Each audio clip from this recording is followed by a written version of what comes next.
Hello, folks.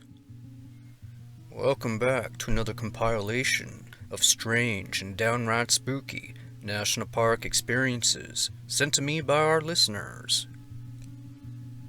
There's a whole lot more of these experiences I'd like to share with you, but for now, here's a few that you might find as interesting and as compelling as I did. With these in mind, perhaps we'll have a better understanding on what to expect when we venture outdoors, and maybe we'll all learn a little something in the process. So let's begin.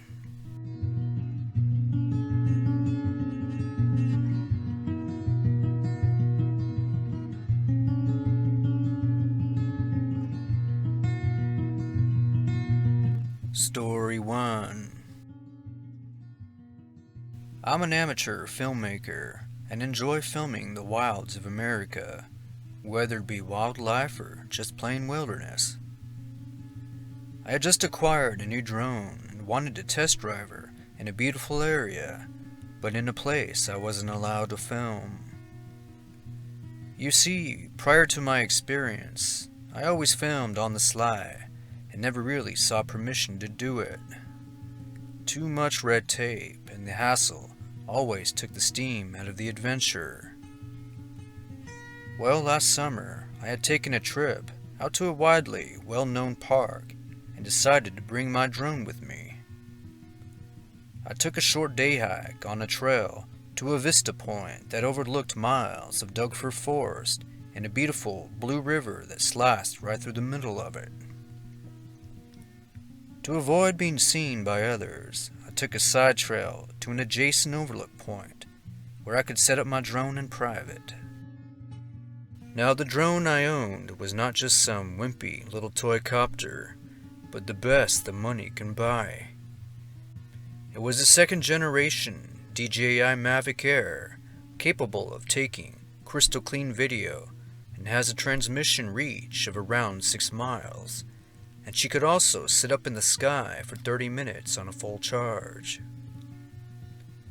Well, I fired her up and sent her off over the lookout point. I programmed a couple maneuvers for the drone to perform, and everything went smoothly. The sky was as clear as a window, and as blue as a huckleberry.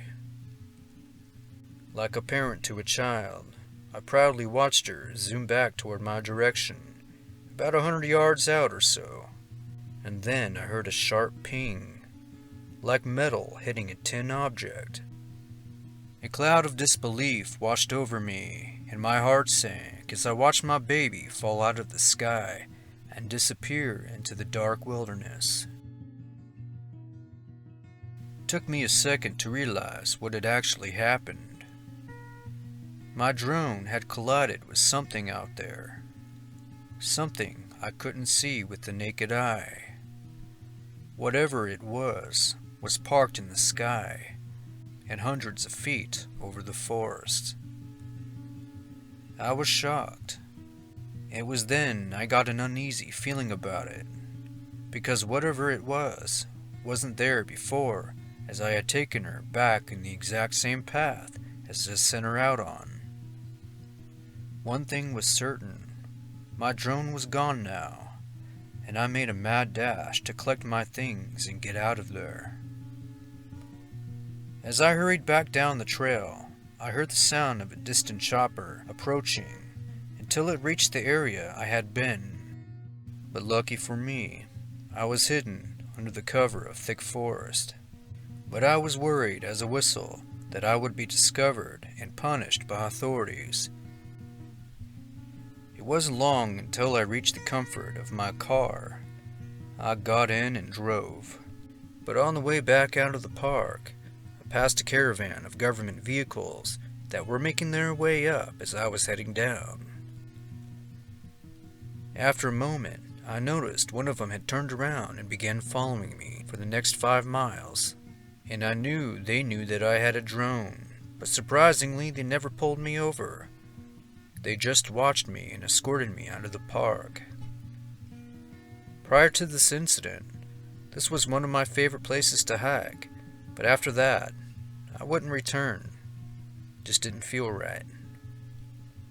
An important lesson was learned that day, but I still can't get over what had happened. I believe my drone ran into some secret military craft, or possibly even a UFO. I don't know. I think the chopper in the caravan confirms that something really odd happened, and that I wasn't supposed to know about it.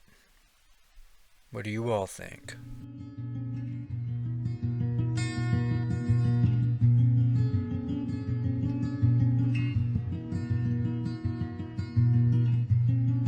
Story 2.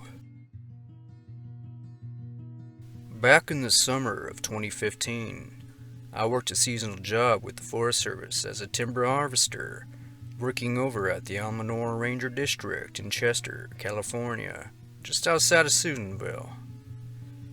Our work site was miles away from the main road in a remote, heavily wooded parcel of government-owned land. My job was simple. I went around spray painting dead or diseased timber for future removal, as this greatly reduces the risk of wildfire. An important job, to say the least. The 6 of us worked in groups of 2, coming through units, and regrouped for our next assignment when we were done. Well, it was a hazy, humid summer's day with temperatures above 100. We each carried our own weight in water and supplies, and we were all in tip-top shape to do the job. We had to be. We arrived at our next unit, and our group splits up. I was in Group A, working the lower half of the 40-acre unit, while Group B tackled the upper half. After a while, we planned to meet in the middle before heading back to our work van, parked about a half a mile away. About 20 minutes in, Group B came alive over the radio and asked what our position was. Kind of an odd question to ask, given we'd really only just began our work. When we responded as to why, they told us they could hear another group of people working in the area. Well, we weren't notified anyone else would be out there with us, but figured maybe it was some last-minute surveyors sent out by the Forest Service, so we continued our work. A few minutes go by before the radio came alive once again. Quote, "Yeah, they're definitely not with us or the Forest Service. They keep fading in and out of our line of sight before disappearing into the woods again. Strange thing is, they all went quiet when we called out to them," the crew leader said. We agreed to stay focused on our work and to make a note of the encounter for when we returned to headquarters. But not a minute goes by before we receive another message from Group B. Quote, "They're not workers. We don't know who or what they are, but they're all around us now, just watching us from the wood line. And there's so many of them." He continued with, "They are not responding to us," but then the sentence was cut short, followed by a sea of static. After this, they stopped responding to our radio calls, and we knew that something wasn't right. We all stopped what we were doing, dropped our paint, and made a mad dash up the unit toward their direction. And after a few minutes, we saw them running down the hill, and when we met, they told us to turn around and run back to the van. We didn't even stop to ask, as the tone in their voice was enough to convince us to get the hell out of there. Off in the distance behind us, there was a strange array of voices that grew more intense the further we went on. It was a mix of low and high vocals that seemed to resonate with the forest all around us. Loud and sharp bursts of words that sent shivers down our spines. Their words sounded familiar, yet unfamiliar all at once. There could have been dozens of them, judging by the plurality of it. On the way back, we quickly retrieved the supplies we left in the unit, and soon arrived at the van. Eventually, the strange voices faded, but we had already made the decision to leave the area and return to the headquarters. On the ride back, Group B finally told us what had happened and why they ended up running out of the unit. The crew leader of the group turned and stated, quote, "They weren't men, they weren't even animals, but some kind of tribe of humanoid figures. They were all disproportionate in size, as their long and muscular arms reached all the way down to the earth below. Their warrior-like bodies, hairless and red in color, displayed the traits of a predator, and most likely at the top of their food chain. And most shocking, they had the ability to fade in and out of existence, if that makes any sense. Scary thing was, we really didn't see them until they were right in front of us, just yards away. They just appeared there out of nowhere, and we saw about 15 to 20 of them. Their threatening tone with their frightening appearance was more than enough to send us packing," he finished. There was a long silence in that van as we drove back to the Almanor Ranger District.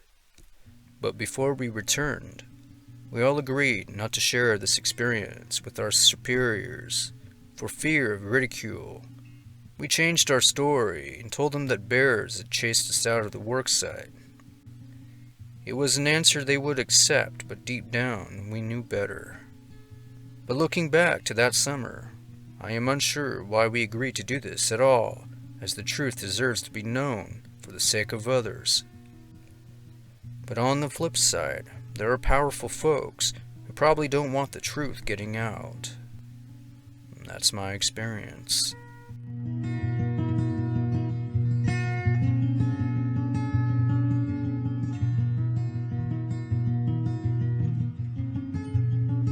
Story 3. Label removed. I'm a bit of a paranormal investigator. I don't really advertise it, but I'll make an exception for the story. I keep an open mind during my investigations, as I remain skeptical, but also logical.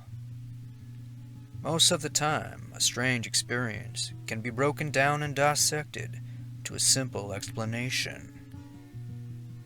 We human beings are easily fooled by our lack of education, and our fear for the unknown can often render us blind to the truth.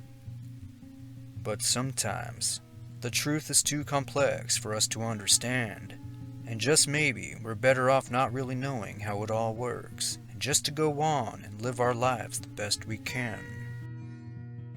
Well, 2 summers ago, I set out to find one of the most quote-unquote haunted historical sites that I could find, and that led me to Gettysburg, Pennsylvania. I'm not going to waste my time or yours describing what went down in that location over 150 years ago.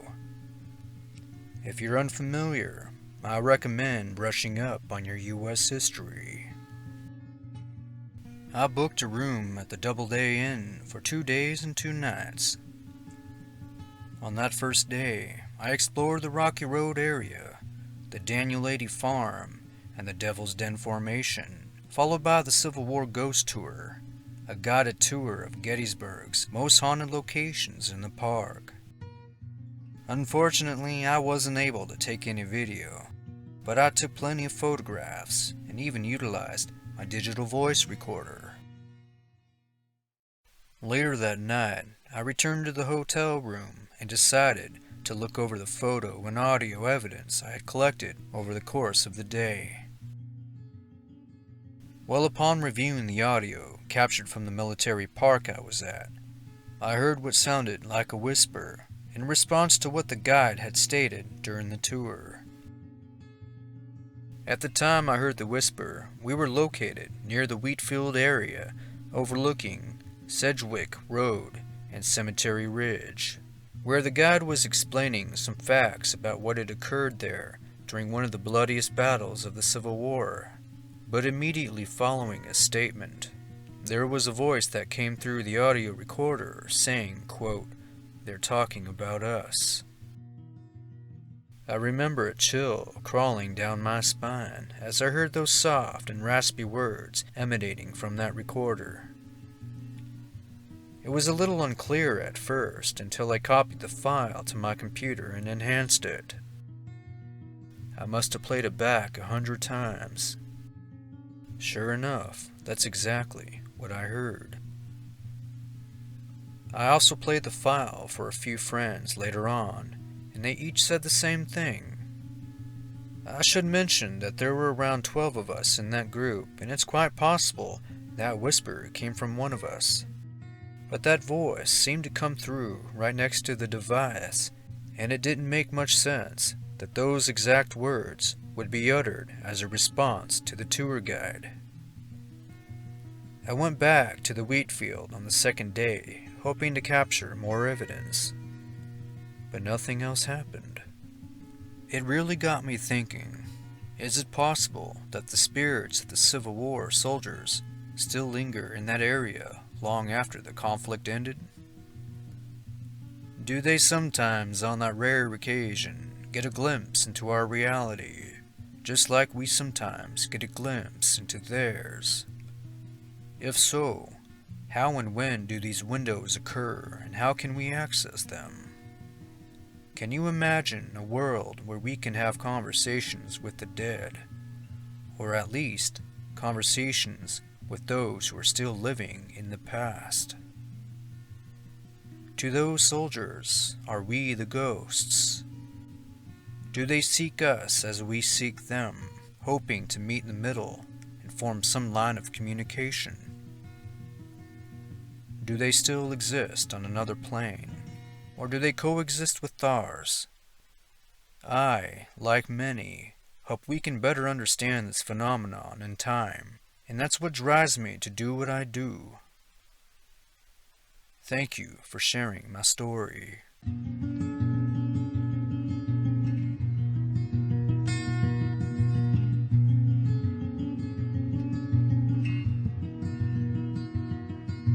Story 4. Hello, my name is Ted, and back in '96, I was an archery instructor for a Boy Scout troop out near Ruth Lake in California. Troop 5 was small, maybe around 8 to 10 members, and some of them wanted to earn their merit badges for the sport. Most of the scouts didn't own a bow, so I brought a few different recurves for them to practice on. After a little training, the scouts were ready for their test. The first test was a written and verbal one. The second was the actual use of the bow. I met with the scouts one-on-one to ensure each of them were knowledgeable and ready. I had set up the targets in an area just outside of Ruth Recreational Area and slightly inland, with only one road to get in and out. Well, halfway through the bow test, something weird happened. We were all standing there, watching each other take the test, when we witnessed something that still gives us the creeps to this day. It didn't make sense back then, and it sure as hell still doesn't make sense today. As the third scout stepped up to the line, he adjusted his stance and held the bow out in front of him. As he fitted the notch into the bowstring, he pulled back to fire and let go. The arrow shot forward, but in a split second, it just disappeared. It never hit the target, nor the bale of hay surrounding it, or any of the trees behind that. We all stood there frozen, just watching for the arrow to magically reappear. Both the scout leader and myself went over and physically examined the target. We all broke into a frenzy, trying to figure out what exactly happened. We spent an hour searching every conceivable nook and cranny. We searched the nearby woods and the course, but we found no arrow. We all simultaneously watched that arrow leave the bow, but it just vanished halfway before ever hitting the target. Well, we eventually continued testing, and everyone passed with flying colors. But right before we left, we heard a child's laughter emanating from a nearby patch of blackcaps. This stopped us all in our tracks, and even then, it still continued for another 10 seconds or so. Everyone was accounted for, and even after searching the area again, we couldn't find the source of that sound. I know birds can sometimes make those sounds, but I've spent my whole life in these woods, and this was different. But just when we decided to stop looking, one of the boys yells for my attention, and then he points at the back of the archery range and says, quote, "I see it. There's the arrow." We turned our heads to see the missing arrow, perfectly buried in its target, dead center on the scorecard. Let's just say we had an interesting conversation on the way home after that experience.